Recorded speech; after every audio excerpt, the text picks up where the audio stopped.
prepared to do a pledge of thought today that could get us started off on the right note.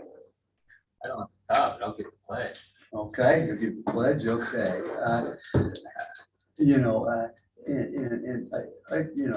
like to give a prayer, but the thought that I have is how important it is to look to the future.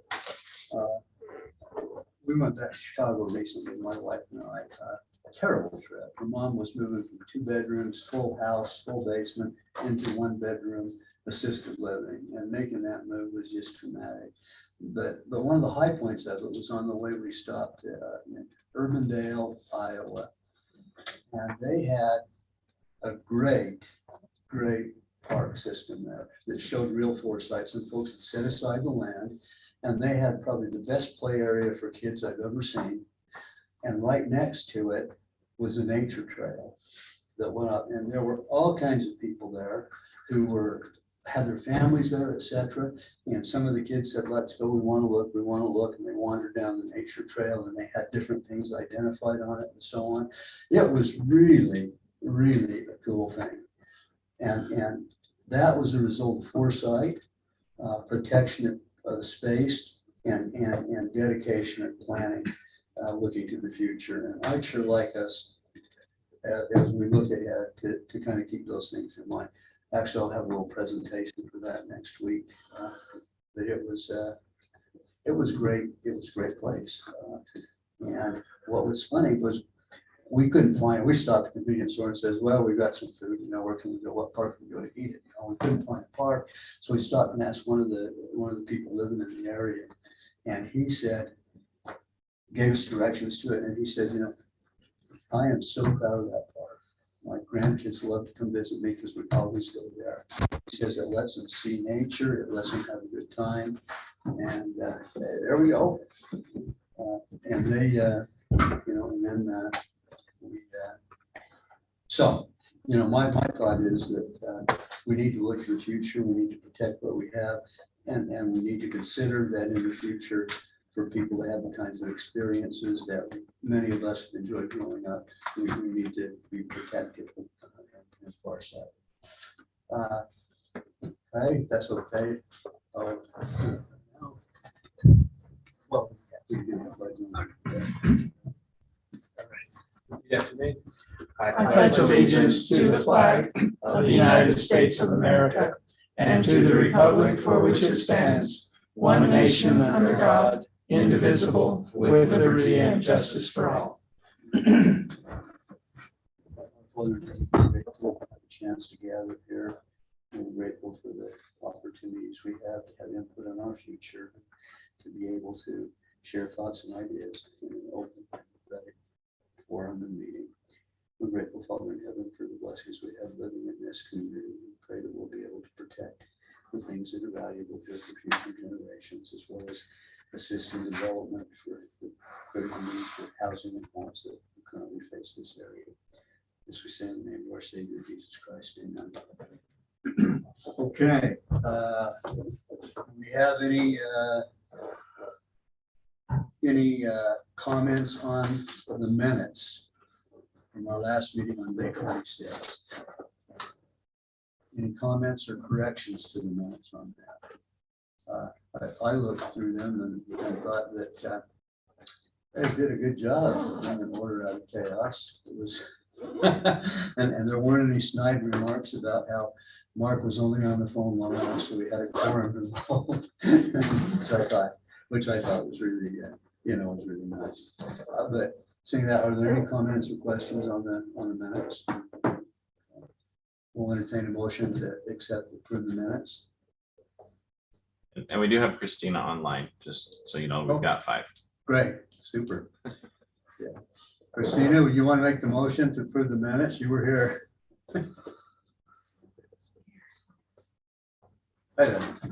Sorry, I had to unmute. I would be glad to. I move that we approve the minutes Okay. from, yeah. From May 26th. Okay, motion. From May 26th, 2021. Yeah. Motion's on the floor. Any discussion of the motion? Okay, we need a second. Who gives us a second? Second. Thanks. John gives us a second. Okay, seeing no discussion, we'll move to a vote. All in favor of approving the minutes, please say aye. Aye. Any opposed? Everyone here approves, so that's unanimous approval. Thank you very much. Public comments. Do we have anybody here in the room? Doesn't look like we have anybody here who wants to make public comments. Is there anybody on Zoom or online, John, that would like to make comments? Currently just Christina's participating. Very good. Okay, let's move right to the agenda then. Discussion on overlay areas and clustered uses. Scott has. All right, John, will you pull up the PowerPoint presentation? Of course.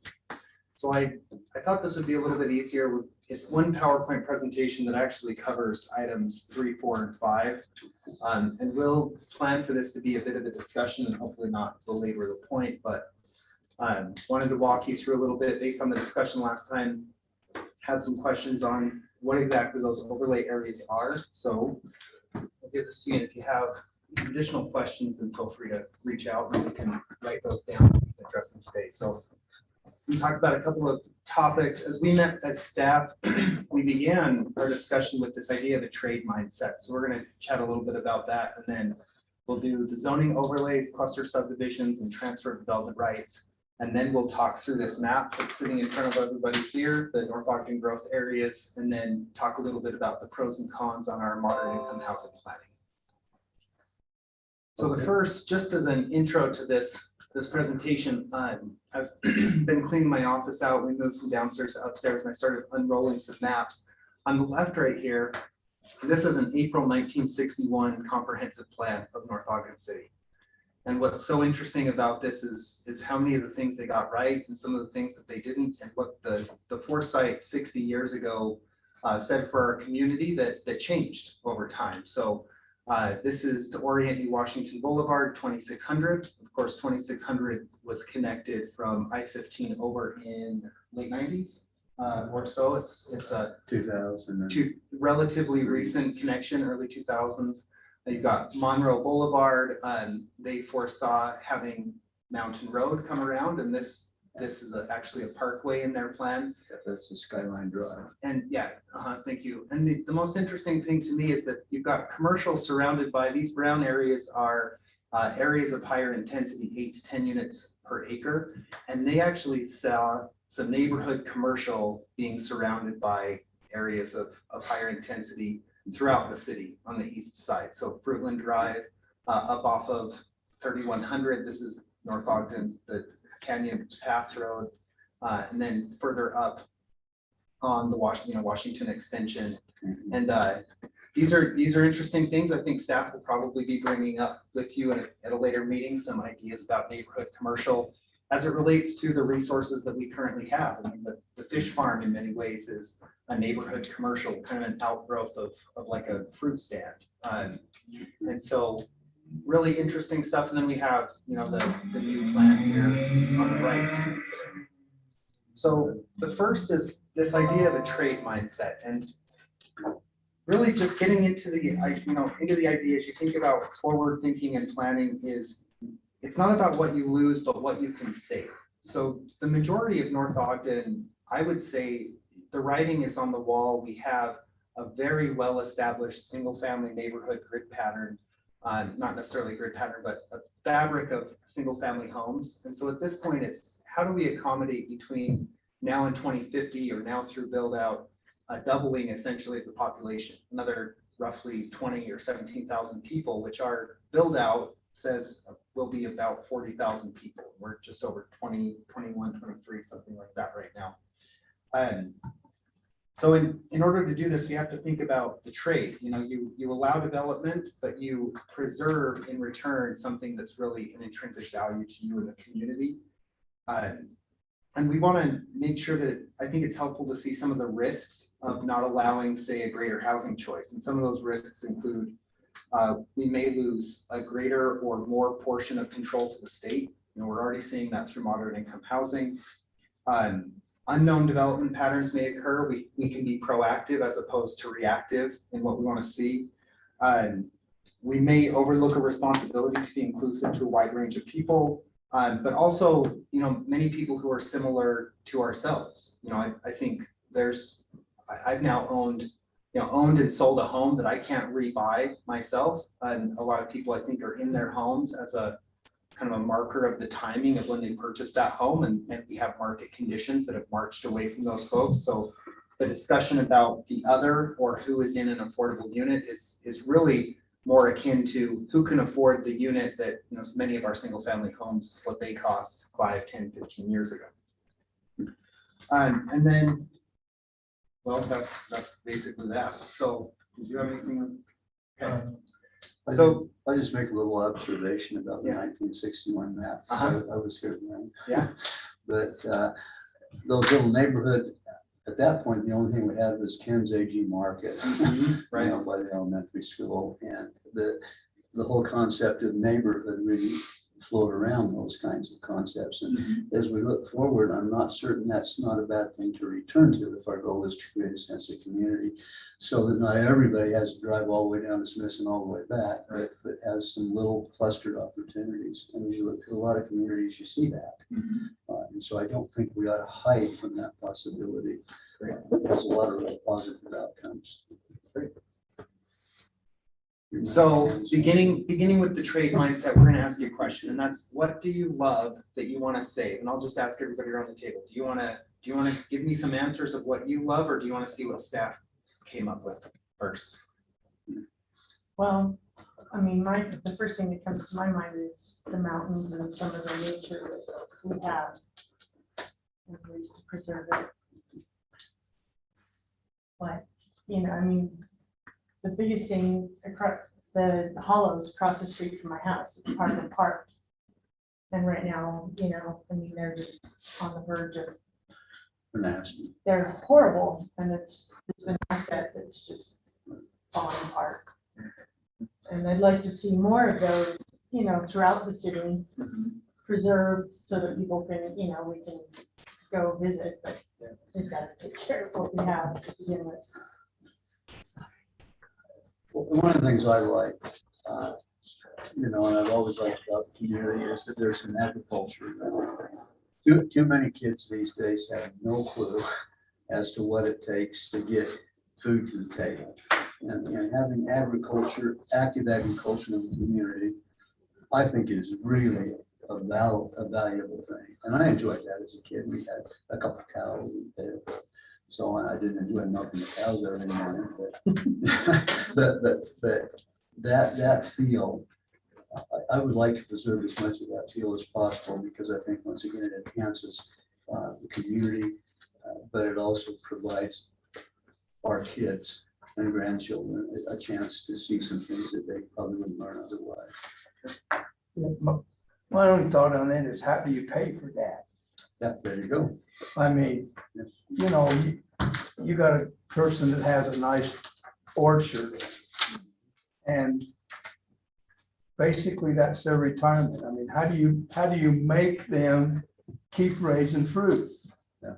I mean, you can't. The kids don't want to do it because they have better paying jobs. I mean, there's that aspect of it. It really is nice, but we're probably headed to the fact that if you want some nice fruit or something in your yard, then you better plant some trees. Seriously, I mean, how can you tell somebody that they can't get $1 million out of this plot of ground, because they need that $1 million? And see, John, I would agree with the first part of your statement, which is how you pay for it, because you're right. We cannot tell people that your inheritance is gone, but we can create incentives for them.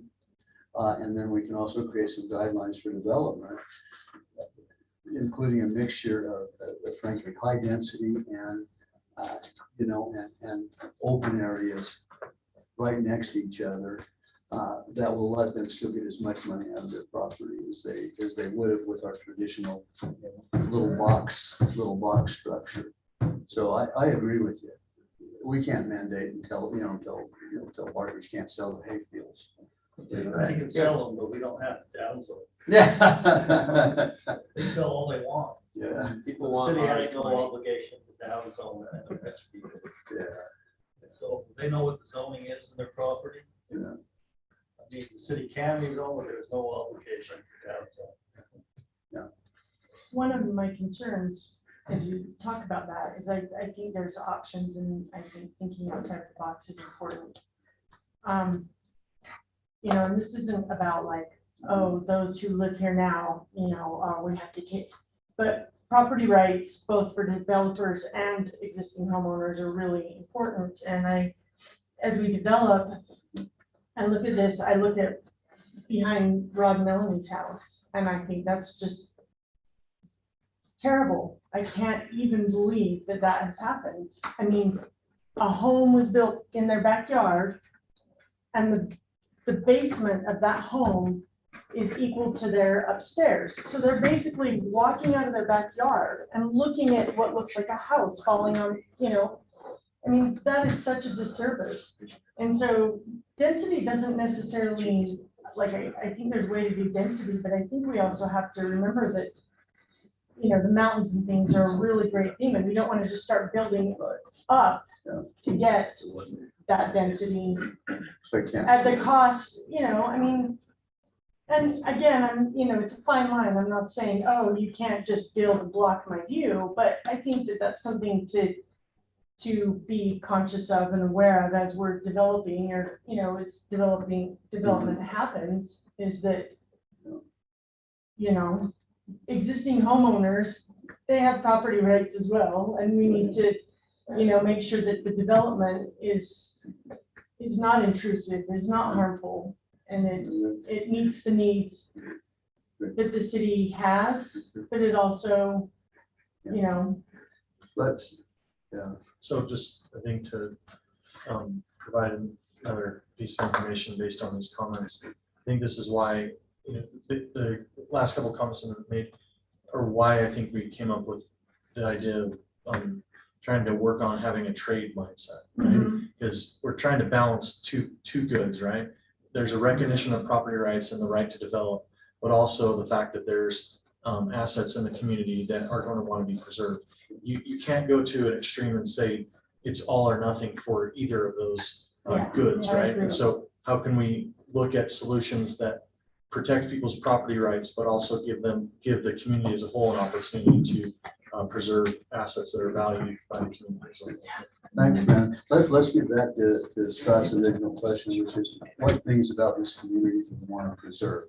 You know, then we get what we're going to trade in order to preserve them. But does anybody else have any further input on that particular question before we get into hows and whys? I like the historical aspect. Oh, yeah. Yeah. Where's Campbell's Barn going to? That's still good. Oh, you're kidding. How did that happen? I'm sorry. They put it on a truck. It was too expensive to move. And so the family, in the agreement, the family got to keep it and use it how they wanted. We did do a bunch of measurements so we could recreate it. And as you can see with it pulled down, how close those beams and joists were, we probably only would have saved the skin anyways. And this way we can, you know, there'll be a plaque and things that talk about the packing shed and that kind of stuff, but it won't be the same as it was. Oh, I thought we were gonna move that over and put it up on the hill, the chicken coop hill on Parker's Park. Create a nice little There's a lot of place for things that kids were to go planned square dancing for and stuff. that. Holy cow, it went to Smithfield. Not yet. No. Only part of it. Part of it's still there. Yeah, Probably okay, people sorry. want you to do it. Sorry. You I know, like some water resources. I'm leaving this there. off topic. So from staff's point of view, when we met, we felt like these are some things that define North Ogden. And I've lived in this general area, but I'm new to North Ogden and focusing on North Ogden. So it's nice to kind of look at that from a fresh perspective. But agricultural views and open space, I think, are really an intrinsic value of this community. Looking at ways to include that into urban agriculture. And then, you know, the fruit orchards, our annual event is literally called Cherry Days. That's for a reason. You know, we have the fruit way going up into Perry, Willard. And then recreation access, I think, defines this community in a lot of ways. That mountain access.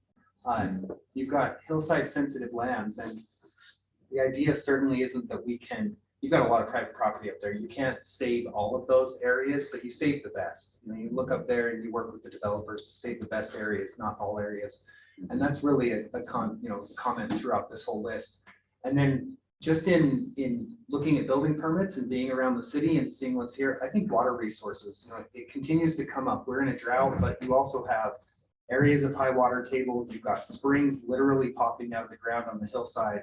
The stump is an iconic, piece of North Ogden's infrastructure.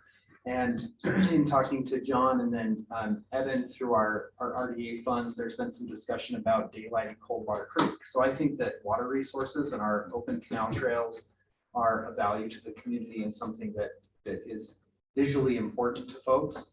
And then we have a historic commercial area, which not all cities have preserved and kept, and ours might be sort of limited. You got the cannery and you got Kurtz, but those two, and we'll talk about this, I think, at a future general plan meeting. So we're going to talk about the commercial resources, but I think those two and the availability of new rooftops in that area, you might be able to create a real center on Washington that focuses on those historic commercial assets. And then I've written down your other comments and ideas. So thank you for that. So let's get into the hows. How do you do this? And we have 3 different ideas for you to consider. One is zoning overlays. We'll talk about cluster subdivisions and then transfer of development rights. So generally, just like Planning 101, a zoning overlay, it's used by communities to apply area-specific standards and/or conditions to a base zone. So that can be any base zone. That can be commercial, residential. It doesn't matter what that is. And then you overlay on top of it. So an example for our city that's relevant is hillside protection could come in as an overlay. That even the HP1 and HP2 zones are significantly similar to the R110 zoning district, but then have some additions to them. And that could have actually existed as a zoning overlay that said, above this line to the north, you have to do additional geotechnical surveys, or you have to do additional topography research to make sure that you have buildable lots. So zoning overlays is a way to apply site-specific conditions to any underlying zone. And that can mean 100 different things. So it depends on how you utilize it.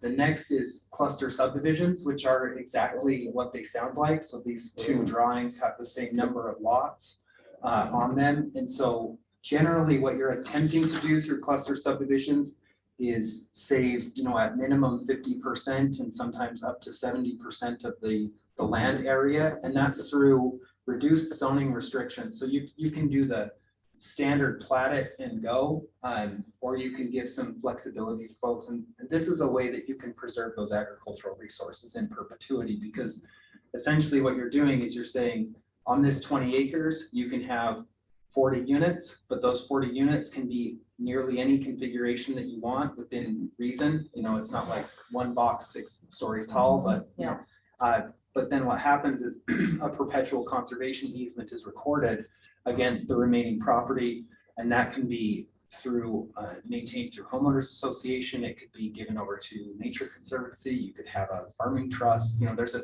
number of different ways that you can maintain those over time. And I think that for the hillside, cluster subdivisions is one of those that could, be utilized. You've got steep slopes, and maybe you consider a base zoning of half-acre lots, and so you're permitted to do so many units, but then you really have a lot of flexibility and creativity in how you apply those to the They ground. started doing those in England, and they've been very successful because they've been able to. They would take a whole area, and the open area is like kind of in the middle, and then they would have homes on one side and businesses on the other side. Not saying that's going to work for us, but that's how they do it. But they found some great success. I actually talked to somebody from England about it. They said they are finding great success for maintaining the openness. Of course, there's a lot of places in England where you can't build because it's peak, and so houses will just go like that. But he said it's a great way of taking usable land and maybe the non-usable land other than for like hiking and stuff like that. He says, and it's working really well. Yeah, and if you have something of value on that site that you really want to preserve, it's, hillside or groves of trees that are important to you. It's a way that the developer can still get the money out of it, the same number of rooftops, but is able to do it in a different configuration. This started really, really early on the east side of Salt Lake, where they have a couple high rises, just below Mount Olympus. And they're actual high rises, but they are surmounted by trees and forest and so on and so forth, I wondered why anybody ever want to live there till I visited somebody there. I thought, this is pretty cool. And then the third tool we'll talk about tonight is transfer of development rights. And that takes an area, say, Barker's property farm, and you have RE20. So you're essentially 2.5 units per acre or so. They can sell off those rights, the developer, to maintain it as 1 or 0.1 or lower. And the idea is there's a cost value associated with the development right. Land use rights are a bundle of sticks, so it's not the full price of the property, it's just that developable right. They still get right to utilize and enjoy and access and all of those things. And then those units get transferred over to another location. So you have sending sites and receiving sites. And therein, in my opinion, over the other like clustering or the overlays, kind of is the rub with this one, is that you have to have very clearly defined receiving areas. And you have to have public involvement on those receiving areas, because if they moved into an area expecting 4 units per acre and now all of a sudden it's 8 units per acre because they were a designated receiving site, and you can get a lot of pushback that can tank these programs. There's also a lot of specifics, and the city can be the bank of the TDR rights. It can be a land trust, it can be nonprofits, it can be a private group of developers. But think of it kind of like water rights. The water right can be separated from the land and sold on the market. Your development right can do the same thing. So I've tried to do TDR in West Davis County and was met with the argument that this is our retirement and our kids aren't farmers anymore, and so basically leave us alone. So it works in communities that want to do that, or when you have willing sellers who want to preserve their land in open space. So it would be a judgment call on whether it makes more sense to, say, preserve your family's property, to do a cluster subdivision where you have development around the outsides and open space, saved in the middle, or sell off those property development rights entirely and move on. So I think as people understood the real possibilities of that, they would be more in favor of it. They've got to understand what all the parameters are. But yeah, absolutely. I mean, I know of other communities that have had those cluster things, and they're popular, and people that have done them have been satisfied. So, but they know up front what the possibilities are, and once it's established, then that's what they can live with. Yeah.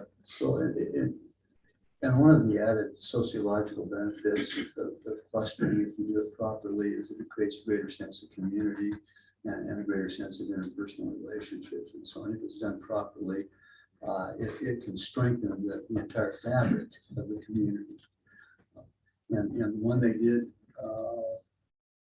in downtown on the site of the old, I can't remember what school it was, is just a real great example of that. There's homes around the outside, and in the center of it is really a park area. And they have that is a close-knit group in there. They use that park area together. They do annual get-togethers there. And so when we look at clustering, there's a ton of benefits sociologically that can come from that. And it's not just creating New York City tenements. Yeah, absolutely. Well, I think as people understood what that was, that may be the legacy they want to leave with the city. Right. I want my name there, and this is what I want my name to represent. We get them to establish it for the Well, and the fact is, if you can make as much money off of that, clustering as you can, putting it into little square boxes like we have now, it's just a much better use of the land for general purposes, and the profit's still the same. Right. Also creates more affordability. Because you have this roads. So that's yeah. Yep. So those are the three tools, and we can, I'm happy to talk more about any of those, but I'd like to move on to. Can you go back just for a second to the corridor overlay Oh, yeah. that you had? If we were to talk about that here in North Ogden, what would be some of the visions that we have for that? Or do we already almost have that in place in what we've created with the zoning? Well, this is a very generic picture as I was doing Google search for zoning overlay. They're almost always text. It's really hard to relate it in a picture. But say it was a corridor overlay zone, you could look at Washington Boulevard and so much to each side. And right now we have a lot of strict commercial viability or possibility. And maybe some of those areas make more sense to push some residential rooftops in, and those rooftops support enhanced commercial areas in other spots. So you could do a corridor overlay that way on a road. And say, this is a possibility here. If you're buying this property, developing it, you can put it together in this kind of a way, and then hopefully, and the city council may even encourage it. And say, this is a corridor overlay here, and if you want to build here, this is what we want you to do. But I think probably the most relevant use of an overlay here would be hillside protection or agricultural protection, and you overlay it on top of areas that would be annexed into the city or areas of existing RE20, and you have to incentivize it. So you might be RE20 as a base zoning now. What if you can get an extra 1 or 2 units per acre?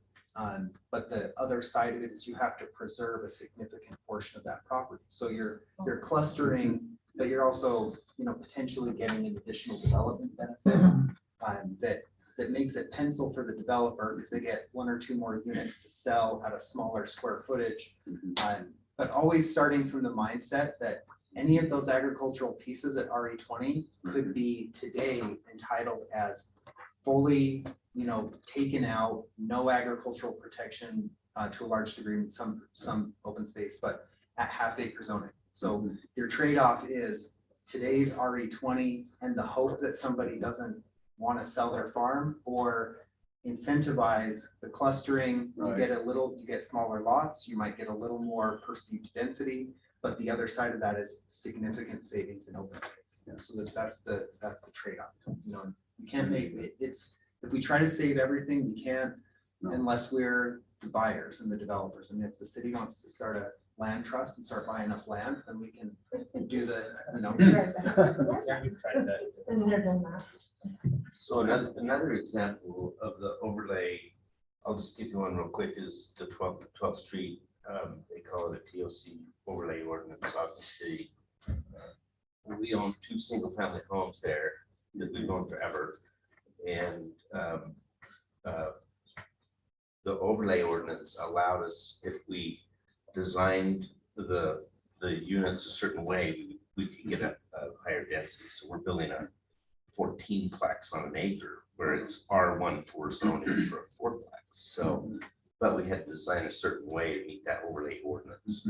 And so if you have, it seems like we have some single-family zoning areas that are in non-single family areas, like more commercial and more high traffic, that an overlay ordinance might really work well too. Yeah, and then if you're using it as an incentive beyond the base zoning, then the state requirements limiting us from doing design, requiring specific design, kind of go out the window, because you're more into a development agreement at that point, and you're into the horse trading between the developer and the city, as opposed to just what you're permitted by base zoning, in which case for single family, we can no longer require any materials, we can't do any design. So that's all been stripped away. Lots of positive things about that. Right? So thank you guys for producing this map, and we took it. So as I looked at this map, I guess it's kind of like the, salesman, or I like to think in terms of how would I market or give like an elevator speech to these things to somebody, and that helps, I think, the community wrap their mind around it. I'd like to get feedback from this committee, and then once we get going on a direction, if we can gel around any of these ideas, open it up for a public comment process. And so whether that's bringing people in or putting it online, but so we saw, looking at the community, you know, the vast majority of it is preservation of its existing condition, I would say. You've got really high quality single family neighborhoods. We're a destination community. We're not a pass-through community. Nothing about this changes it. It's really about how do we accommodate the growth that we know is coming, and then also provide a broad variety of housing choice. So I'd like to get away from using the word density and move towards the word housing choice, because I think that it's a little more, it's actually more accurate that we want to have a wide variety of choices for people of all ages to be able to utilize, you know, to move within the community. And also it gets away from the idea of that multifamily is affordable, which is really no longer the case, or that multifamily is something for other people, because it, you know, anymore a townhome costs $450,000, which is what a really nice single family home was costing 5 years ago on the, you know, north of 2600.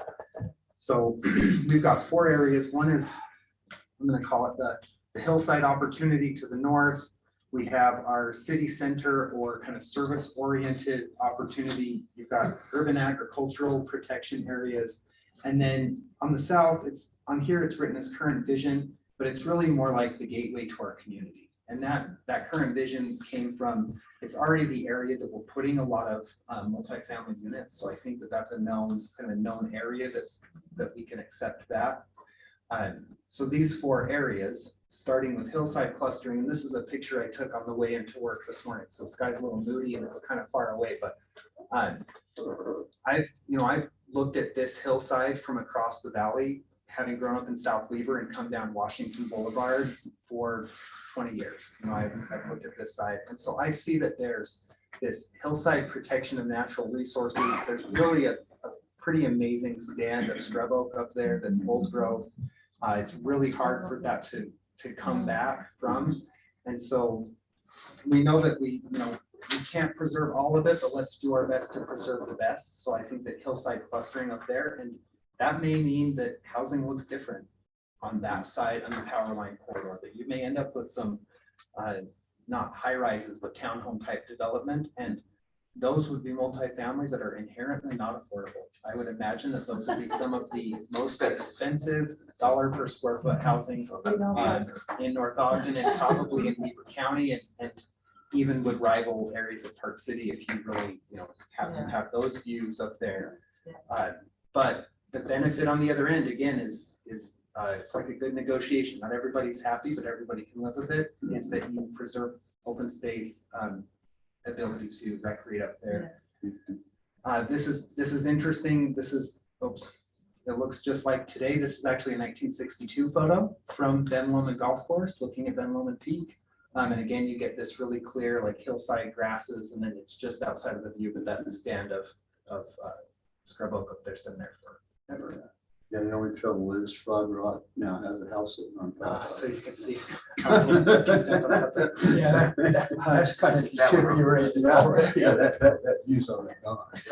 So then the second opportunity that I saw is our city center, and you've got already, as it exists, little pockets of multifamily. So these are some 4 and 6 plexes alongside some duplexes. You've got an apartment complex here across the street. This is also the area that 4,500 square foot lot development went in with some smaller lots. And all of it is supported by today's and future transit investments. So the city center to me is really about maximizing the accessibility of our existing commercial core and government services. You've got senior center, library, city hall, police station, services people will use every day and would be beneficial to be walkable to those services, as well as some aging housing that's probably right for turning over. And the costs of that are going to, in some ways, I think that you're going to get some pressure to allow some additional density or additional housing choice in those areas. And this is going to be really kind of nerdy, planning stuff, but I just want to talk a little bit about something called access to opportunities. And I realize this slide is small, but our transportation metropolitan planning organization has done these calculations for the entire region. And access to opportunities, it's a measure of how many jobs are accessible, in this case, from transit, both today and in the future. So this area here is a transportation zone, and it today has 4,300 jobs that are accessible by transit. And that's our 2 bus lines that run 2600 and Washington Boulevard. By 20, and that's 3 times higher than this northern area of Weber County as a whole. So this area has really very good job access by transit. And by 2050, that's going to go up to 5,800. So 3.5 times the number of jobs accessible by the rest of the region are accessible right here. And the way you use an access to opportunities map is you find those pockets that have better accessibility to jobs, and then you add households to them, because those households are going to be able to get on that bus. They're going to be able to walk to services. And when you start talking about housing affordability, you really need to start talking about a measure called H+T, and that's housing plus transportation costs. You know, for many of us, owning a car, it's not even a second thought. It's just baked into our, you know, our costs. But folks who are really housing dependent aren't going to have the money to own and maintain a vehicle that's reliable and get them, you know, in and out of that area farther for jobs. So this is a place where the housing may be, you know, still relatively expensive, because everything in northern Weber County is relatively expensive. But if you can cut the cost of owning a car or go from a 2-car household to a 1-car household, you have an immediate savings, and that money can be offset into your housing costs. So that's what that light blue area is in between. This one? Yes. Yeah, so that's an area that has lower than average transit accessibility to So jobs. do you know what is in that area, just out of curiosity? It's probably a lack of buildings, honestly. That's the Pepsi. So there's Pepsi is in that block, and Oh, there's so a few that's others. more, So, that's more towards Pleasantview. I was getting Yeah. a bit disoriented. Okay. and this is kind of a weird one, but this one here goes up to the Cove. And I actually called Bert Grandberg, the data manager at WFRC, and I asked, why is that one so high? And I'm thinking that it's because they use these transportation zones, and my guess is that they're picking up the additional density down here, and it's kind of related. But the other part of this is that the measure is transit accessibility to jobs, but it's how easy is it for you to get to transit? And so most of these people would drive, but there's no park and ride down there. No. So I argued today that this measure should be reworked to have a walk and a drive analysis, because I think that would cut a lot of this area out of this measure, and focus it down into your city center. Now, the dimensions of that right now, it looks like it goes in from 2600 north to about 2850, and then across and jogs down. Okay. And those transportation analysis zones are actually set, their census block level and then pulled up, and they're used for all sorts of transportation data modeling. That's like super planning nerd stuff. So these shapes don't really change, and they're known kind of census block level shapes. So it's not a super fine grained detail, but this, as I clicked around, was one of the best accessible areas. Well, and one of the advantages of development there, particularly walkability, et cetera, is because it ties into our current city center, really, really well. And we can do community things in the park. So the last two here, I'm standing at 2100 north and 600 east, looking towards the mountains. So agricultural protection. This is a beautiful area. John drove me on my first day down 600 and up 2100 and around it. I kind of love this area. And the best example that I can find locally without doing like a Portland, Oregon or a Boulder, Colorado is Layton City's general plan process. They created an agricultural heritage overlay zone, and the areas are maintained through homeowners associations. But this was used, to help preserve Day Farms, which is on West Gentile. It's had a fruit stand there forever. And what the plan there is to do smaller than what would have been permitted lot zoning. So these are probably 45 to 5,000 square foot lots where you might have had half acre before. Again, with the benefit of preserving the majority of that agricultural open space in the center that would have a long-term maintenance agreement on it. So this is an overlay zone. that could be applied to any of those, probably with discussions with those property owners, but on areas that have inherent, intrinsic value to save through agriculture. And there's a local zoning code that we can kind of look at as an example. So in that situation, who maintains the open space? So the homeowners association. So the homeowners association, even the big parkway is responsible. Mhm. Yep, yep. And that's what the dues and stuff go to. right? Unless you have a agreement with it being publicly accessible as well, then it could be a cooperative agreement. So that's the thing there, is that's only accessible to the, Not always. Well, not always. necessarily. I mean, Not most HOA top lots, for instance, aren't gated. Right. And so the Yeah. public ends Yeah. up using them, especially in the neighborhoods that kind of surround it immediately. But in some of these cases, like the open space here, the alfalfa farm, it's the visual impact of open space. It's not even really a recreation space. You'd be saving it to preserve that agricultural community feel. And short of buying that farm and owning it, really the only way you can do it is incentivize cluster zoning around it to permit the same number of units, but drive them into smaller lots. Well, would it be possible, for example, in that area, to allow them to continue agricultural and just sell a piece of it? Mhm. Okay. Yeah. There's an issue. Well, and they could maybe even transfer the development rights to themselves. Yep. If the parcel is big enough, Yep. then you keep one piece in open space and you transfer those developable areas over. You've seen that up in Box Elder County. Mhm. The farmers, they might have 20 acres. They sell off from the road back like maybe half an acre. Mhm. And everybody goes along that open space, but the farmer still farms on the middle. Right, yeah.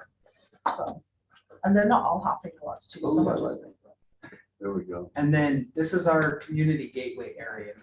We don't have anything, there's kind of a random smattering of uses that are actually on the southwest corner of the city, which is in our future annexation plan.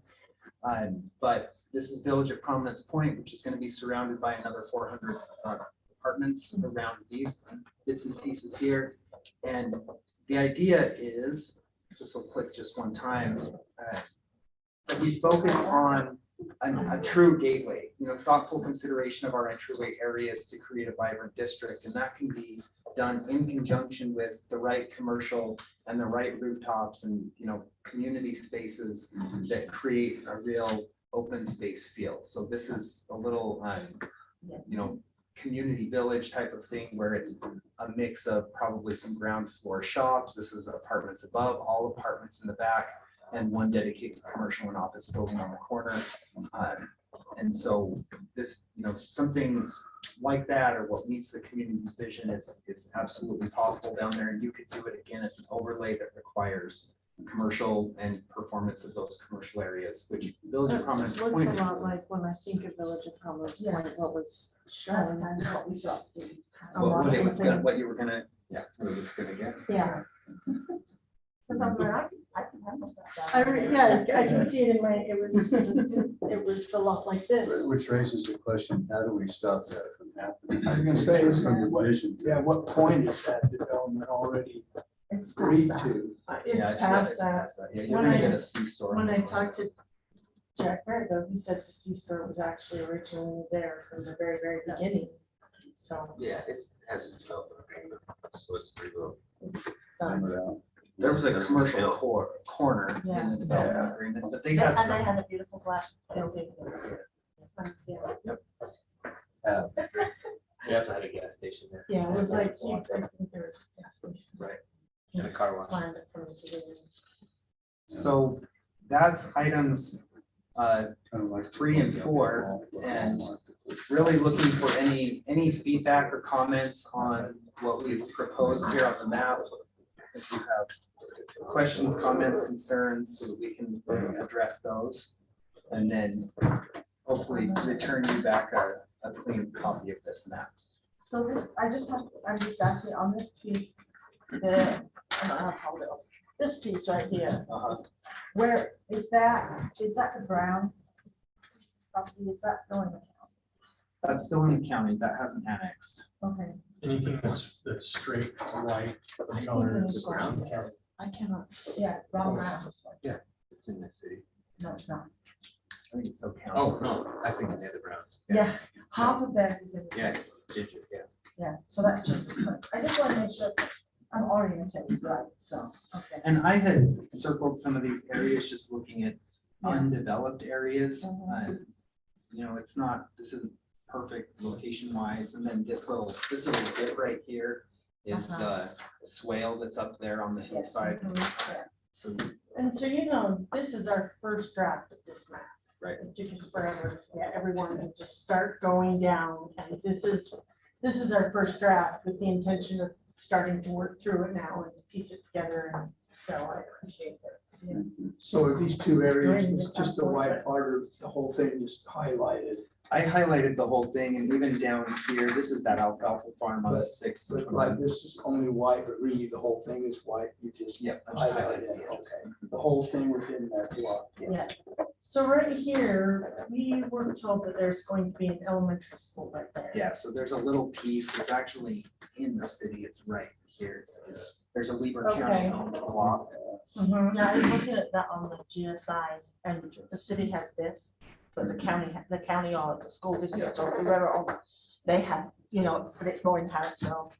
Yeah, there would be a gap between the end of those cul-de-sac bulbs, that's that brand new single family Mhm. development. And then there's a Weber County School District owned piece of property. Yeah. And then you'd have the potential multifamily would be sitting to the east of that between there and Washington. And you could also wrap that, That's where we have the you could ramp that diagonal up lines. from single family to multifamily. Yeah, and I think that's where we were kind of discussing is with the school there, you know, what kind of opportunities for, you know, housing choice options there would be, you know, I mean, really, that would benefit, you know, single parent homes or homes that, you know, is to have that kind of access and, The school would be a buffer between that and the traditional. Yeah, I mean, ones that are I- already established. yeah, and with Village of Prominence Point right there, it's already kind of developing itself as a. Mhm. Hey, Scott, could you address just for me, I've heard some rumblings that when you start zoning close to adjacent properties, that you're almost literally approving that zone to continue on with adjacent properties. The people are looking at that and saying. Yeah, no, "Can you that's a good, just that's give a some good point. insight?" So for that, I mean, that argument could be said that the adjacent here should be R18. And so I think you just have to decide what your line in the sand is. It's the same as along Washington. You've got some really well-established commercial corridors. And so the assumption outside of Village of Prominence Point, you've got Cooperstown, is that you're probably going to be commercial fronting on those major corridors. And you just almost have to choose a line.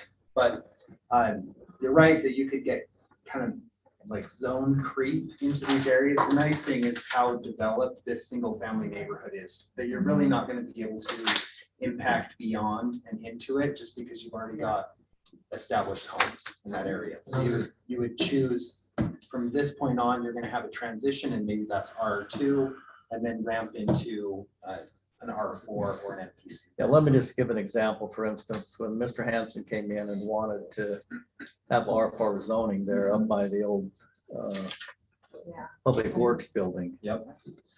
And, you know, we could call that a transitional, but then what happens to the property right next door? What is our kind of, I guess,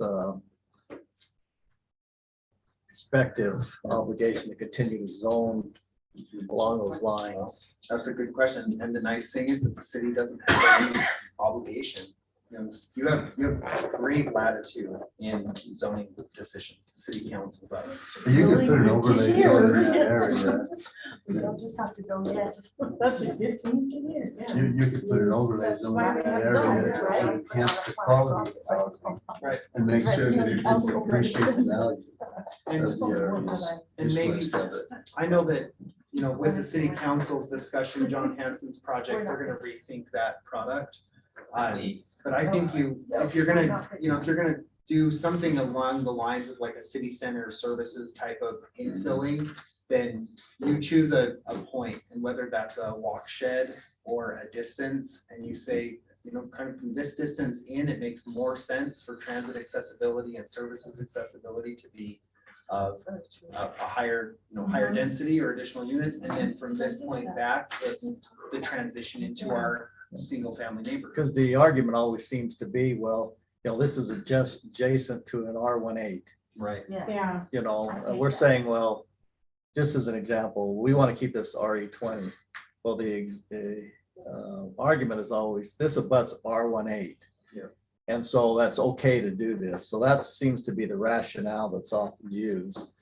Yeah. I just want to make sure we understand Yeah. kind of Well, that's what what I- happens. because we looked at that area that Johnny Hanson was looking at, I think would be great for a little bit of a higher density. I don't like the townhomes that's just, that we seem to be just, it's the same thing. We need, that's just, you know, I loved your presentation. I swear by those, the cottage court, I think that's one of the coolest ideas of ways to get, you know, different housing options in. And we And can put that it's- in this. I think so. I actually went and talked to him because I was like, you know, we have it zoned low density. Is your concern townhomes specifically? No, it's that, well, I mean, right now we have so many with Villager Commons. I mean, we've got townhomes, we've got Patriot Point going in, that's going to be a mix of those as well. They all kind of have the same look and the same feel. And so like those options are abundant anywhere you go. I think there's ways to offer different housing options throughout our city that can go in areas that townhomes might really impact surrounding properties in a way that isn't great. So it's not necessarily a multifamily issue, it's that you want the right. Yes, that's why I say the cottage court is something I think I like the duplex idea that where it looks like it just has less of an impact on surrounding properties. Right now, we're struggling with the community that hears high density and Village of Commerce Point comes into our minds. And that is, nobody wants that here or there, or stuffed into this space, or these townhomes stuffed into that. And so we're fighting an uphill battle unless we start looking outside of the box at different housing options, which there are tons of. And again, that presentation that Brandon did was like, I looked at that and I'm like, holy cow, there's so many things. High density, moderate income housing options isn't townhomes. And we took and Scott, I don't know if you told him, we took a ride with Mr. Hanson to look at some options. There's some options out there that would work in our city. There's no doubt about it. And, you know, you'll read my article hopefully in the Connection magazine. But I reference in there that, you know, back when this city was settled, they were instructed to build a wall around the city. But are we, what kind of wall are we building when we're not open-minded to look at things? I think the other thing that's worth mentioning, Scott, is we talk a lot about these HOAs. There's risk in those, right? Yeah, there are. Because we've seen the inability of them to actually finance what they need to do, and then they come to the city, right? Absolutely. And say, oh, we can't financially handle this anymore, so we need you, city, to. So I think, you know, you've got to kind of look at the financial projections and the strength of an HOA. So that the city doesn't end up, you know, but there's a lot of options out there that would work in our city. I think we just have to be open-minded. Yeah, and that's a great point, that you've got single family home products that are, they can be 12 units to the acre. And if you say 12 units to the acre, people kind of rear back and are concerned. But if you walk them through one of those neighborhoods and the footprint of the home is 1,200 square feet and it's 3 floors and it's a 6-bedroom home at 3,600 square feet, it's probably not that different than the majority of the ranches and ramblers and 2-story product that we have on the hill. It's a little different configuration, but those with a full driveway and a 2-car garage can be life cycle homes for people. You know, it's not affordable housing. It's really just a different type of housing, and it might be a 4,000 square foot lot that people don't, you know, they don't want to maintain it. People don't want yards anymore. And I like that.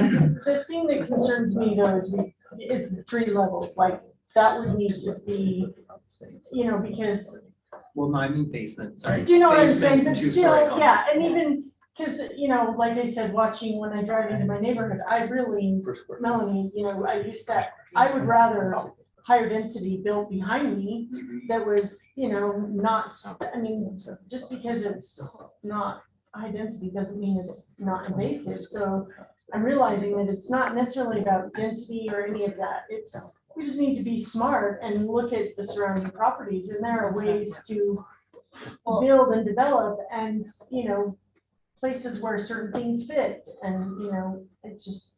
Well, and to address the mayor's point where it is, it abuts an R18. Well, the problem is there's 4 sides to a property. Only, Okay. there's only 4 sites? But most, if you look at it in Sometimes there's general, 3. yeah, but if you look at it in general, you know, what they look at is the lowest zoned area. And they say, well, look, that is R18. Behind me, I live on 2600 right next to the dog park, right? So the property behind me on 850, when they sold it, they came in and said, well, that's an R18, so that's what we want.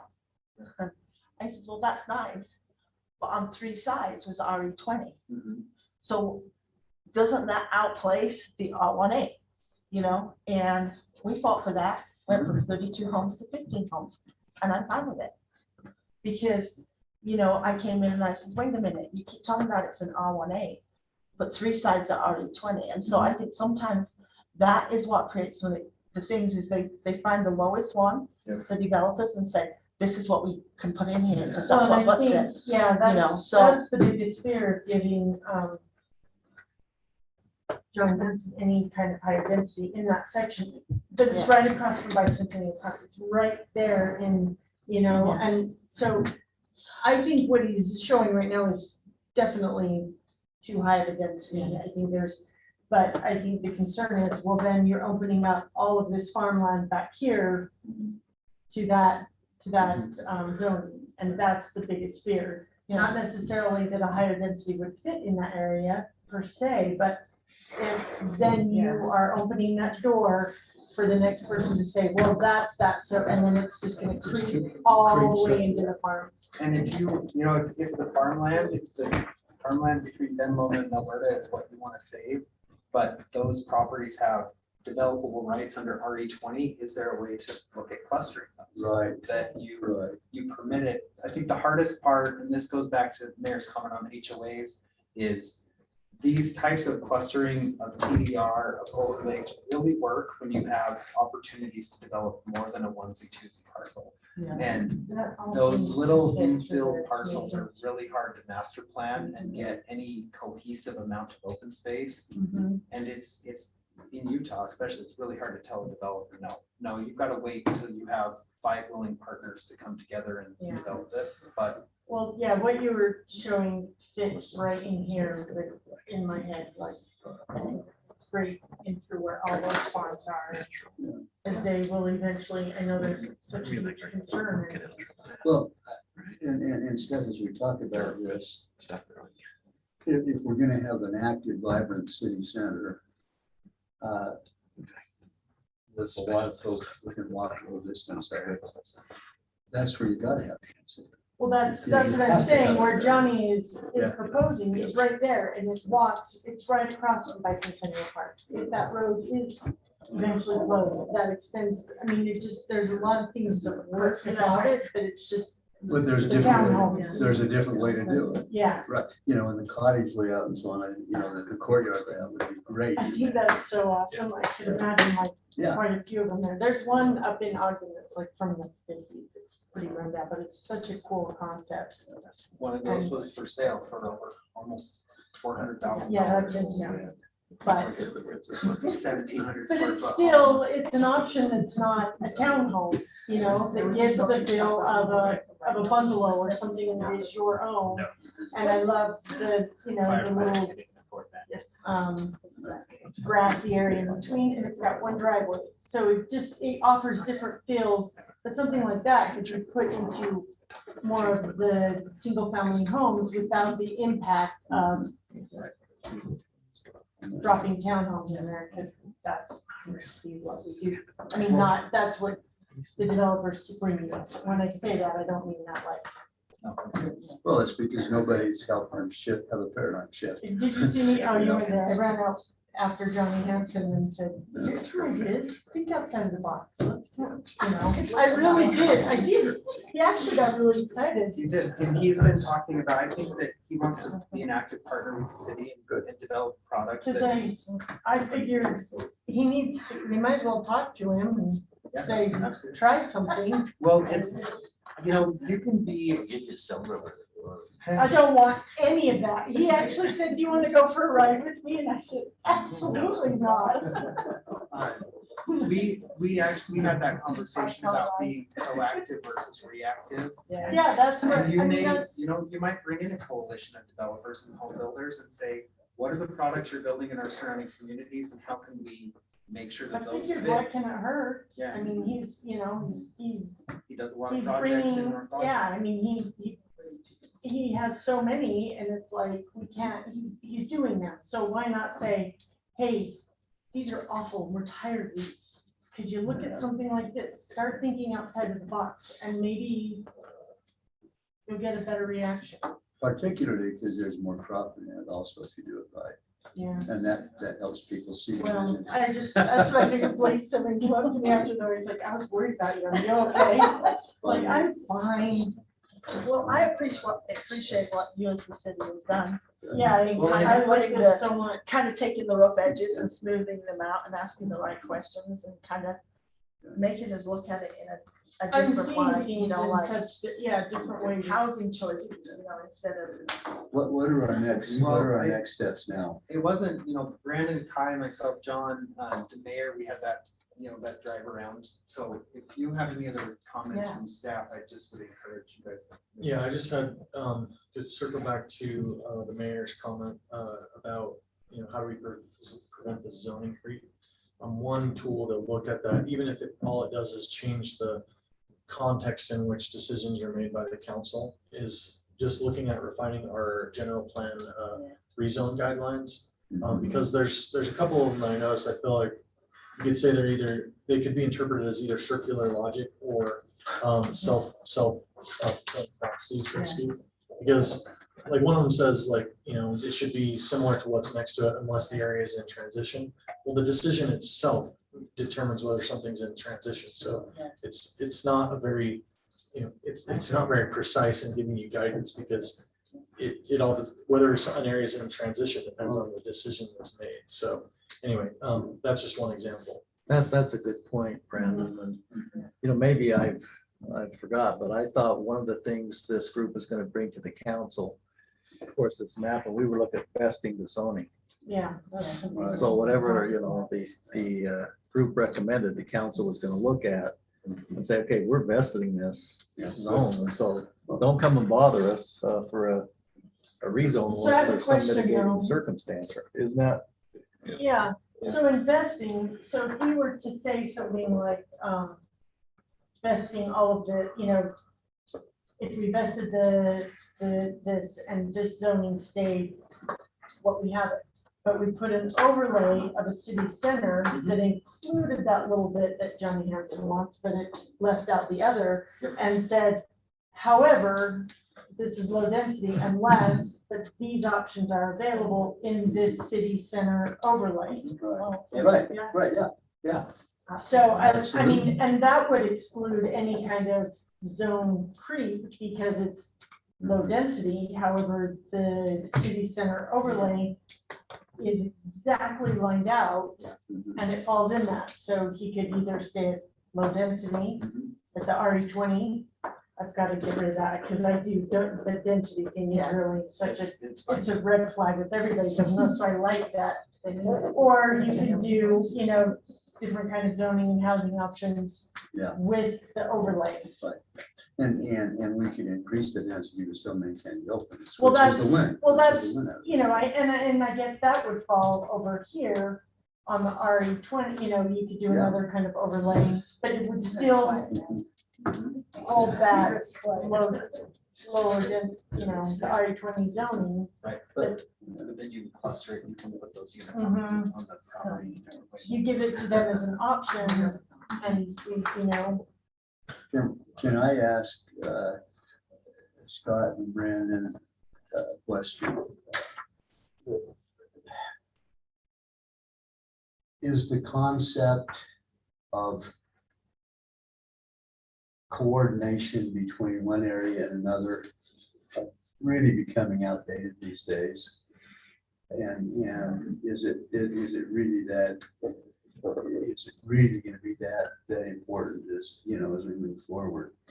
Do you mean like visual consistency between zones, or what do you mean? Yeah, visual consistency. No, I don't think that's outdated at all. I think that that's actually critical. And the area just behind us and to the east and south of the city hall is a good example, I think, of, you've got historic duplexes, fourplexes, and then those 4,500 square foot lots, and then it ultimately feeds into larger lots as you get out of that neighborhood. And you can almost drive through it and not perceive the difference is important to me, as opposed to the stark contrast. It's those like right stuck up against each other stark contrasts that I have a harder time with, you know. And you can drive through some of the avenues areas of Salt Lake, and it transitions from 4 or 5 story buildings down to single family homes, and you almost don't even realize it. Yeah. You know, you're just Yeah, right. traveling down the corridor. So I think it's critical. And I think that planning generally exists in a very reactive realm, that planners don't build your city or really plan your city, and a large part developers do. You know, and you are administering the code. And so you want to get, this is the critical part. You want to get this part right. I love the idea of vesting the general plan. It takes out, it eliminates all of this questions and rezones and, you know, public arguments. It's that this is the direction we're going, and we're going to vest it, and you're there, and then you apply the code and go. Because that's a lot easier for us. It's much more predictable. It's easier to plan for infrastructure of all types, transportation down to pipes in the ground. And it allows us to be proactive on the front end. So that, coupled with working with developers to make sure that they're bringing products that excite the city, as opposed to just showing up on the doorstep with X number of townhomes, because it sort of meets your R4 zone. And that's. Right, okay, so we're, I think about everybody here is on the same page, Yeah. which is a good page. I was gonna say too, when we're talking about just keeping this low density, the reason this is high on my mind is because it's just been conversation with that piece. Is it also, if you keep it at the low density with the clustering overlay, I guess, it also gives a sense of protection to those who still have farms and continue to have farms. They won't feel like if their neighbor sells, it becomes this, you know, problem, and their neighbors are gonna be, you know, but their neighbor needs to sell and wants to sell their farm. It feels like that area, it kind of keeps that and gives them a sense of like, okay. Yeah, you They don't know get, how you don't to- get what happens when people move in next to a farm and then start complaining about cows and Yeah. so on and so forth, you know? Well, it's not that Yeah. one of the things that I've been concerned about, just, I don't like the feel of the other side of the tracks. It feels like we've been shoving everything over there, and it's kind of, you know, and developers are just jumping on the bandwagon of, oh, we're just gonna do this because it's already been done. Okay. Dan has something to say. I don't like that feeling. Sorry, Okay. Dan Do- has, are we- sorry, Dan I'm has. just trying to dumb this down a little bit for me. I need that. Oh, please. I like the idea of, first of all, I don't want to forget about all the work we did where we kind of determined the Washington and the Yeah. transportation corridors yeah. is where the high density would be. So an overlay opportunity might work for that area, and we can just follow the transportation corridor guidelines and overlay right over that and create a general plan overlay ordinance that may not even talk about density, just might talk about design and whatever. And then another, I really like the agricultural overlay. I think it's a really neat idea where you would combine clustering so they can get there. And maybe to avoid the onesie twosies, which is a problem in this community, in many other communities. units, but maybe it's a minimum lot size of 20 acres or something like that, because you've identified very large parcels. And so you're not discriminating to the small developer if you create in the general plan ordinance that this has got to be a 20-acre plus development, and then we'll let you cluster and preserve the farmland under our farmland ordinance, whatever. Farmland overlay. Overlay, there you Can go. we can include that kind of specificity, can't we, Scott? Yeah, and you could, Right. and the way to make that work on a larger scale is to incentivize the clustering through a few additional units. Because that's gonna push a 15, a 10-acre owner to find and cobble together 5 more acres because they know it's gonna be financially worth it on the other end. And so it's that trade-off of what are you going to, how are we gonna make it happen so that everybody doesn't be like, no, that's nice, but we'll just do the RE20. It's easier, the incentive isn't there. But if it's like RE15 at a cluster, then all of a sudden they might say, well, okay, I'm gonna get 25% additional units. Yeah. Let's And work my one money. final comment about these overlays is that public access to the open space. Yep. Maybe has either a bonus density or it has some kind of a requirement. And then we use the ramp tax and we use the community funds and trail groups. I'm losing my word. The park committee, and we've got a public-private partnership that works in these larger developments so that the public has access to trails or pathways, not necessarily all of the space because we all like our privacy. But something like that would really be. That's critical to me, and there are examples regionally of where that failed to happen, where you had large open spaces preserved, but they really were for the benefit of a few homeowners, and then you got a lot of clusters development that can't access that open space, and I've seen that happen. So the city can tell the developer. You can tell that, yeah. through Public our space or agreement. you don't get your deal. That Exactly. part of the visioning needs to come from this group, Yeah. frankly. Okay, Scott, let's get back to the agenda. Okay. We have more to cover on number 5. I do, so we'll talk, right, so yeah, let's transition over to the moderate income housing, Yeah. so this What is. only- I'd like to do is get to number 5 and then see if we can give you some specific assignments to go Okay. forward with a little more detail for ourselves. So moderate income housing, I came and talked kind of generally last time about the menu items. You asked for a pros and cons list of adding and subtracting menu items. So just as a refresher, moderate income housing means housing that is at or below 80%, 50%, or 30% of median family income.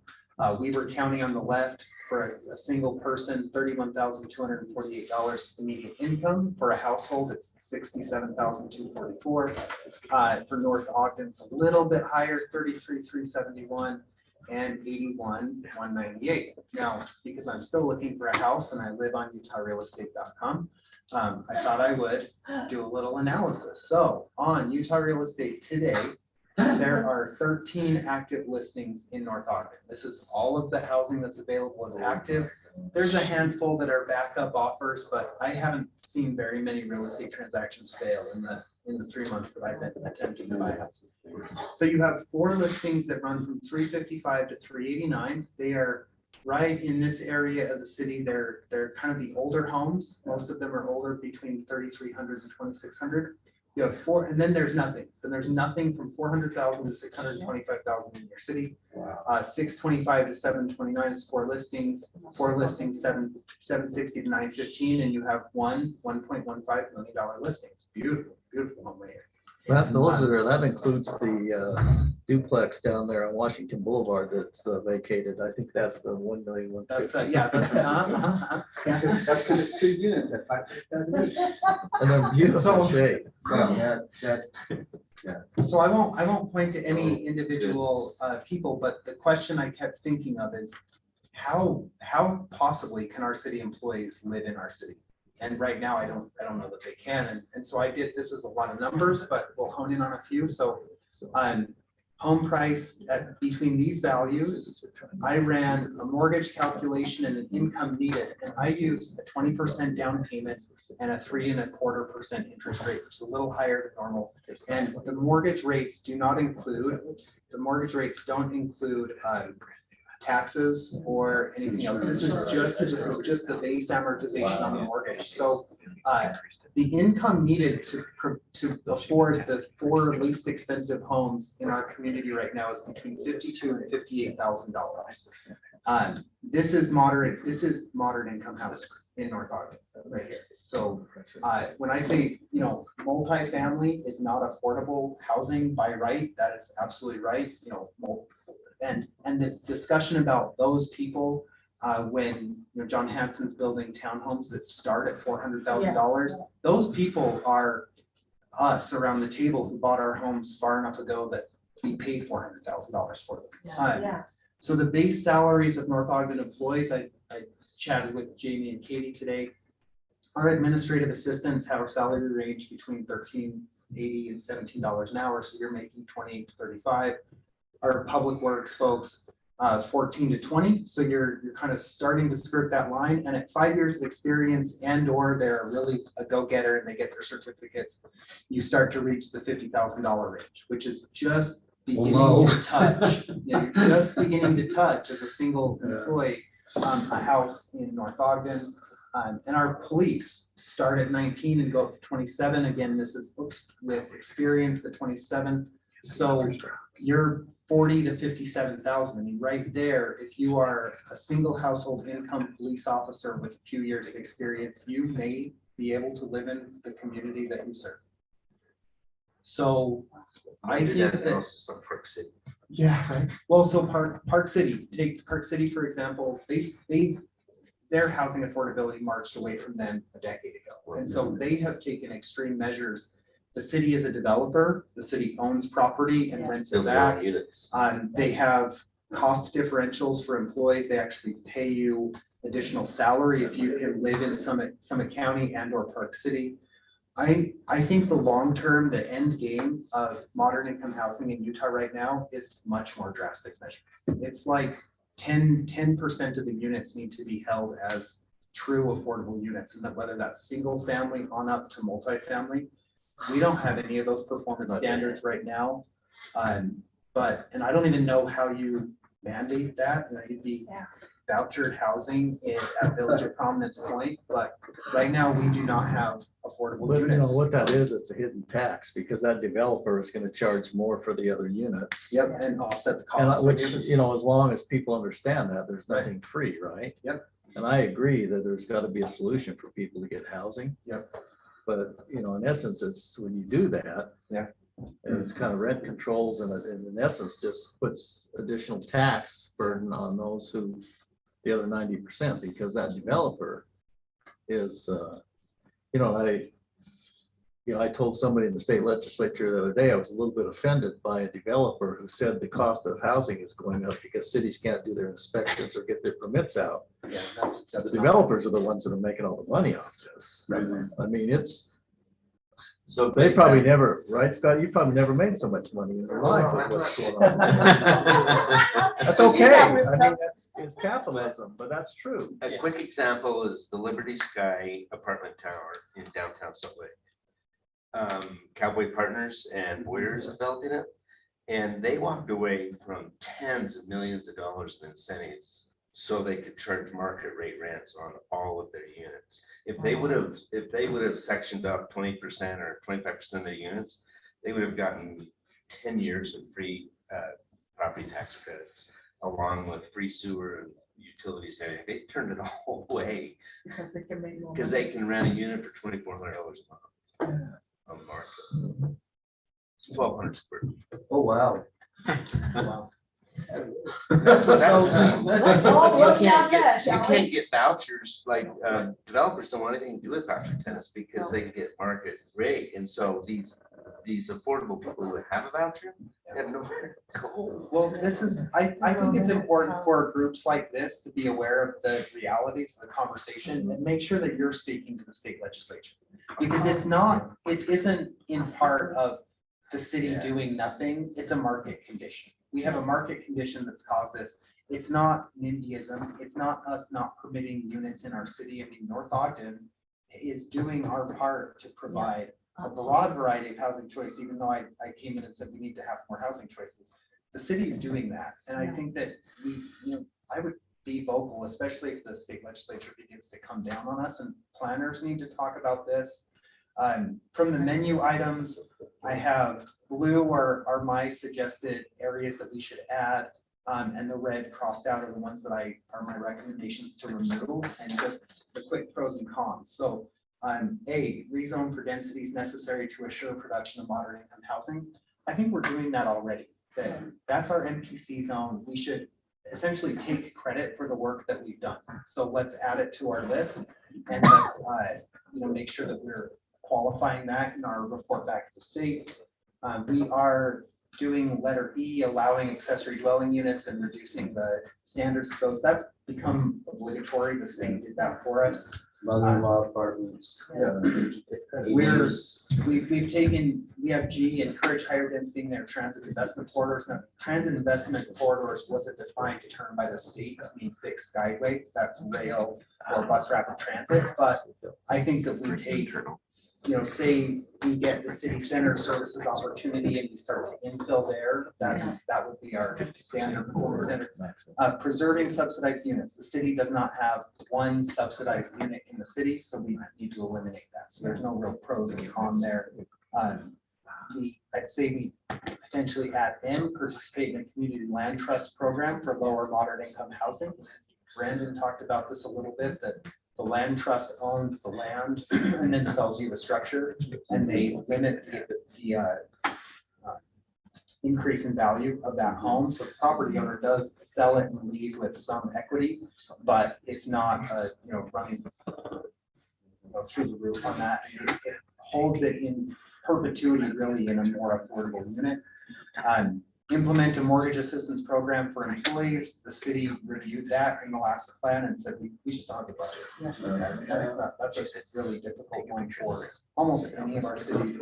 And then retain the items P through U, which are applying for or partnering with a multitude of outside agencies to do that. So those would be my staff recommendations, is to eliminate K and O, add A and N, and then begin putting together the report for the update at the state level, which is not due for another 6 months, but we want to just get that work going. Do we have any questions, for Scott and Brandon about this, about the recommendations? I just have a question. John and myself were just chatting briefly here, because I think we would like to have affordable housing for our employees in the city. Right now, I understand it's about, before you even dig the hole, it's about 20 grand in impact fees and building permits, et cetera, or a little bit more. Could we waive those for city employees on new? Well, I had to tell John, it sounds a little self-serving, but Are you talking about So wave goodbye or wave hello? And look at how welcome. Are you considered an employee? No, I already told John that I wouldn't be, I am an employee of the city, but I wouldn't be subject to it because I am building a new home. I was gonna say, that's a convenience. I told John, didn't I, John? Then He did. maybe we retain O and we change it to other strategies. Yeah, I would be more broad than mortgage. I like, Yeah. I like O. I don't know if they're doing it right now, but. I think, But if it's in there. If it's in there and it's. Some kind of, Assistant not program. necessarily mortgage assistance, just some kind of. I think that's how they were. Yeah, incentives to locate and that can be relative. Yeah, can we change it to that rather than mortgage assistance? I'll look and see what this. I think that we need to look, I know there are cities that do that, and Yeah. honestly,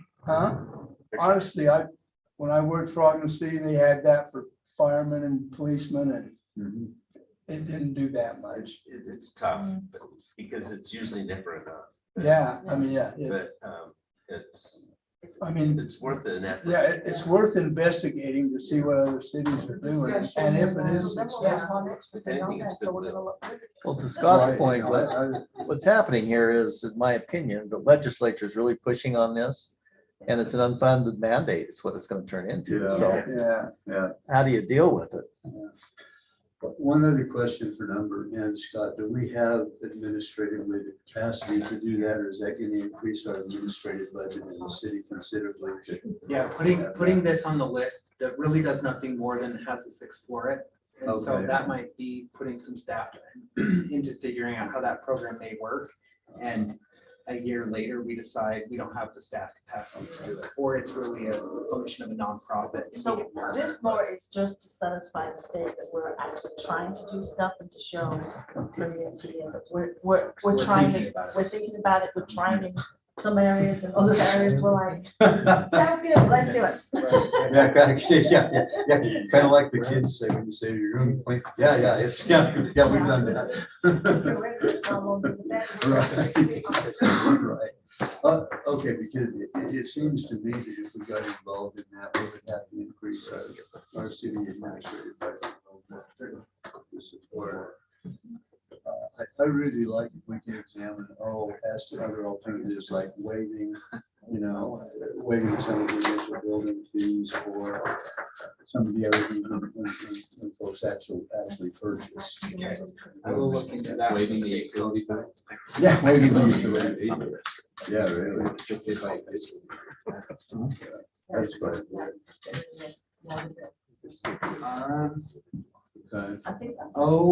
It says implement a mortgage assistance program for employees of the municipality or an employer that provides contracted services to that municipality. I think I'm gonna have to look up what the state interpretation of the mortgage assistance Right. program is, because if you're reducing impact fees, or is that a mortgage assistance program? Because ultimately it trickles down to a less expensive mortgage. Would utility bills, if we waived any of that, would that help with this issue? Would that? Potentially, but are you just kind of like picking away at the outside? I don't know. I mean, It's true. Yeah, if you could find out, more. Yeah, that would be something that frankly would be worth something every month. and contract with outside agencies, does that include fire department? It does. It's really any, I mean, it's any form of private public partnerships. It's the MPOs. It's also that list P through U is pretty comprehensive of partners. Yeah, like, something more service. Okay, Perfect. at this point, can we, before we move to number 6, can we maybe agree on some future direction for our staff? One thing I'd like to recommend is that we look at the transportation corridor overlay that we can actually start to talk about seriously. I'd like to get that on the table. I guess the second thing I'd like to put on the table is to take a look at some suggested overlay zones for this area west of including the John Hanson development area, the area west of that. But let's look at some overlay zones for that. I think just about everybody here reached agreement or has agreement on a number of things regarding that you can take from this meeting. And let's try out this concept on a couple ones that are real obvious and see how hard it is, to do. And then if it's really easy, boom, we'll go to work. If it's really hard, then we'll be cautious about it. But I think those are two areas right now that we can look at for proposed overlay zone proposals. Do we have? I think that's great. I have one question on one concern. We know that we want to vest the general plan, we want to vest that. Right. What does that entail? And I would think that that would be our first goal.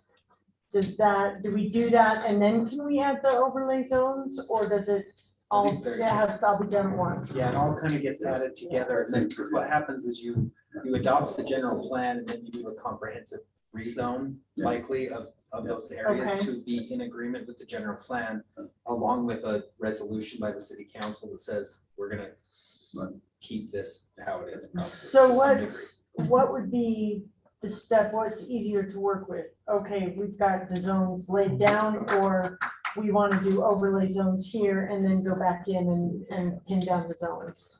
Probably let's do the overlays, because the other Okay. note that you guys had given us as an assignment was to review the acreage standards for the ag overlay areas. Yeah. So we have a base kind of acreage number, and I think that's gonna help us assess what properties are even possible to do that on. And then we'll drop those and then determine what are the densities needed to even achieve build out at a meaningful savings of open space. Okay, yeah, so I think this section here and these are perfect for that. Right, Agricultural absolutely, yeah, overlays. overlays, and I love the city center overlay and then the hillside overlay. Don't Those forget about three, Southtown and downtown.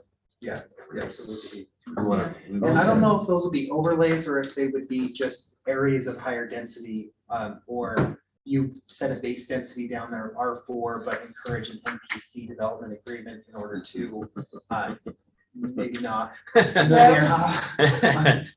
You just set the right zoning from the beginning. Really? That's- The whole, but we're all like, wait a second, NPC is a swear word. Sorry, I apologize. But But what, what I mean is that one, I don't know if it's an overlay or if it's, maybe it's a new zoning designation that the city doesn't have today. see, I like that. I think that there's a lot of things that we could simplify. And I'm with him on Get in NPC, front but of the camera. I get the multi, it just needs to be something else. Yeah, Okay. I think we need to redefine the entities. Okay, Yeah. that, we probably need to do that at some point. Are we okay with the overlay areas here? Now, staff time wise, Scott and Brenner, you can probably handle the two we're talking about here.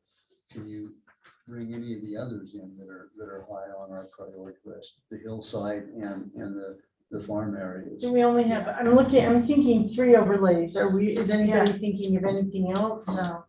So The hillside protection, the ag, city center and And agriculture. The transportation corridor, I guess, ties into the city center. yeah. Yeah, the But city yeah. center would go over. So that. I'm sure that would Yeah. be something that would be more for.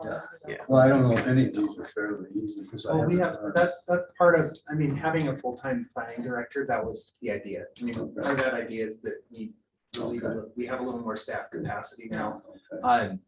I think I can say we're gonna be bringing Kai full-time on July 1st. Okay. So we'll have Awesome. even more staff capacity. So I would say, yeah, that we'll After come, this meeting, we might. Okay. we'll come back to. He sounded like- Okay, if you can give us overlays on those areas. Yes. Okay. It's really sad. That's- I had to just Okay. find. My question is does the John Hanson pressure allow for us to take the time to do this? He's probably pushing you to no end. That's okay. That's okay. So, I'd I rather mean, do as long things- as, I'd rather do So- things right. as than we fast. understand, we Yeah. want to do it right, and he's Yeah. just gonna have to live with that. Yeah. Well, I don't think we want to create any unnecessary delays. No, but but, We, but our it's a job is month, to do it's a things month right, before not we're gonna fast. consider whatever they determine. Yeah. Wait a minute. I do also think though, like with Patriot Point and stuff coming out, we like talking about the build out, our city, we need infrastructure still. We can't really handle a whole lot more until we get our infrastructure. Well, I think, Just hit my driveway. but I think part of that outgrowth will come after we make the decision on the overlays and then so Yeah. on and so forth. Then we can talk about what's necessary there. But let's get an idea of what we want it to look like. Yeah, no, I'm not saying that we have any control over that. I'm just saying, as we talk about it, that is something that I do think about, as John Hanson's coming and bringing more. It's like, okay, that may fit and that may be great, but I feel like just we're a tad behind the 8 ball on infrastructure, but that doesn't mean that we have any control over that. It's No. just the thought of, Well, we need to look at it, but yeah. that's, Well, I and think if that there's, falls under. if there's a necessity for it, you can always send out an email and say, the city's got this overlays done and, we would like to really get this done sooner than later, we could throw a meeting in 2 weeks, Sure. send out an email and say, would you guys, it's gonna be a quick meeting, right, Jack? I want to give Mr. Nixon here a compliment, and I think it's something that this group needs to consider. Is, I'm just looking here at Coldwater Creek and how it runs through our city. And historically, and I'm not being critical, we haven't done a lot to preserve that unique No. part in our city. We're talking about daylighting it, maybe the plaza down there, but, Scott has talked about, hey, if I do this particular development, I want to make sure that I'm preserving this and actually enhancing it. So as we go about all this, I just want to know, how do we kind of Well, you can- incentivize or You can create help an people overlay to preserve? protect that area, to actually dictate development along that line. And it meanders along the stream. I saw a couple examples of that and stuff that I researched, where they basically ensuring the public access to it as well as the visual access to it was part of the development concept. Well, have we really strongly considered that historically, John? I mean, I'm looking at, the Promise Point development, Yeah, I and know, I where think that's so. at in the creek and what it's Yeah. kind How of much is lost doing. and, already, yeah. We have a Army Corps, and they haven't come back, have they? Not that I'm Not that aware of. we've seen. If they don't get it, what happens with that cottage that's basically in the creek? If the court does not approve the realignment, then they can't put a house there. Well, But there's John, already one that's. I don't think you're thinking outside the box. Wonder if we had a floating house. I've You, seen that. you almost do, Houseboat. you almost do. It's in kind my of a daughter's, houseboat it's in my concept. daughter's backyard. But I'm just throwing that out from the standpoint there. Yeah, but it. Coldwater it's Creek supposed is to have not the only access. example, but Yeah. there are pretty unique things in our city that, I we're think not gonna those be able to things are replicate, unique. we're not gonna be able to replicate. How do we include that in what we're trying to do? Yeah, I think we've already lost an opportunity with Barker Park for an open trail to tie into the south side of that Barker Park, the south, and then for the north side to go up into Wadman and create a nice little triangle of parks there. I think the development over there has almost precluded us having the capacity to do that. Well, there's a trail that comes through that. There's a trail that goes through. Yeah, but right now it's going through lots. It's going through lots, homes, But yeah, people's but backyards. but the thing is as long as you're preserving some of the green space, You don't have You to know, preserve it all. Good yeah. point. It's like, Preserve what you okay, can. it's kind of like when you do the canal walk. Yeah. There's places where it's open and it's nice and you've got bigger lots, and then you've got others where it's house after house after house. But I kind of like it because then I go, oh, that's kind of a cute layout, so. The trail right now though is a best, maybe the both one for the east branch of, the Barker Hollow. Yeah, well, The expectation is easy with things. Unless we reach out and extend the trail out for some of the gas lines there now, it's gonna be right in somebody's backyard. Not, I mean, we're not talking next to it, right through the backyard. I thought we made an acceleration on that, and this one is on the one side, east end. Yeah, Just right on to the southeast end, underneath the bridge. Well, I can see the southeast end, there, like, when you're actually going, there's that trail that goes past the creek. The other engineers. Melanie's, I don't know how it's home. One of the. And then it goes into the neighborhood, yes. They should be getting rid of it. But then when you get over to the side of that, like, doesn't it go into a road? Doesn't it connect with a road? So there is some connection. Green Acres Elementary. Hybrid travel. Yeah, can you travel when there's Yes, Green Acres is like this, yeah. But at the same time, there at Green Acres, you do have the creek is open, they've got part of it open and stuff. So there is some. So you're talking about Coldwater now, right? I was talking Yes. about Barker Park. Yeah, but even Barker Park, I think, Yeah. It's Yeah. not. Basically, the development is cut off right now. This, the access up to the access to. Well, but on the east side of it is a hybrid travel. Like a mix of a brown and all the title. And we can go just- down to hey, neighbors, so. So having two conversations is really hard for the Yeah. people Oh, doing the sorry. minutes. Okay, doing the minutes, okay, and that's my fault. Yeah. Okay, sorry, as chair will look at,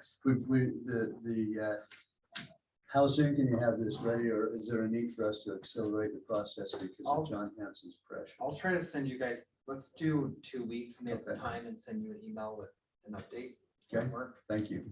Okay, we'll look at And that. can you send us your slide presentation too, Yes, it will. Yeah, it'll actually be added to the packet to the online. packet online? Okay. That's cool. And That's awesome. we have one more agenda item, but it was really more just a question and answer if you had any from the Yeah, utilities I'll do and town that. stuff that went Yeah, out. well, I noticed the HB 98 is not in the spring session. We used to do that. No, I've just been reading that. Other questions. Okay, I'm sure they'll bring it. I think we're done with 3, 4, 5 at this point, so let's move to. Brought back in special session. Yeah. Yeah, so it did get adopted, but. Yeah, I'll defer to John. John, do you know what happened with House Bill 98 Yep, I in can the tell you special right here. session? Oh, okay. So in the special session, it was brought up, but when they actually did it, they updated all the bills they changed, and I can't find it here. So here's the progress of this bill, okay? And it was passed to the governor, and he vetoed it, right?